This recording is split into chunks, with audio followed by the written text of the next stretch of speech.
साल 1857 एक ऐसा साल जिसने ब्रिटिश साम्राज्य की नींव हिला दी। लेकिन इसकी शुरुआत किसी युद्ध की गर्जना से नहीं, बल्कि उस खामोश बेचैनी से हुई जो भारतीय सैनिकों के दिलों में धीरे धीरे जमा हो रही थी। बैरकपुर, मेरठ, कानपुर, हर छावनी में वही सवाल गूंज रहा था, क्या हमारी परंपराओं को तोड़कर हमें कमजोर किया जा रहा है? नई कारतूसों पर गाय और सूअर की चर्बी चढ़ाने की खबर जैसे ही फैली, माहौल एक झटके में बदल गया। यह सिर्फ धार्मिक अपमान नहीं था, यह गुलामी का सबसे बड़ा घाव था।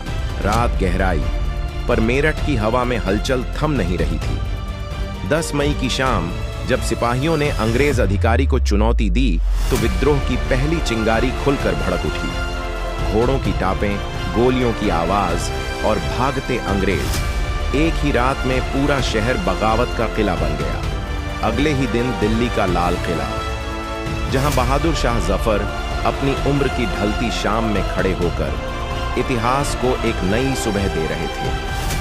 अब हिंदुस्तान में बस एक ही बादशाह होगा। इस घोषणा ने पूरे उत्तर भारत में आग जैसे फैला दी। कानपुर में नाना साहेब की रणनीति, झांसी में रानी लक्ष्मीबाई का साहस, फैजाबाद में अहमद शाह की हुंकार, अवध में बेगम हजरत महल की जंग, हर मोर्चे पर वही चीख, आजादी। अंग्रेज हैरान थे। ये लड़ाई सिर्फ हथियारों की नहीं, आत्मसम्मान की थी।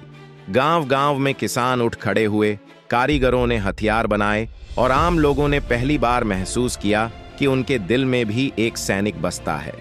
1857 का यह संग्राम भले ही अंत में दबा दिया गया, शहर जलाए गए, हजारों मार दिए गए, पर इस आग ने पूरे देश के मन में आजादी की ऐसी लौ जला दी जिसे कोई राज मिटा नहीं सका।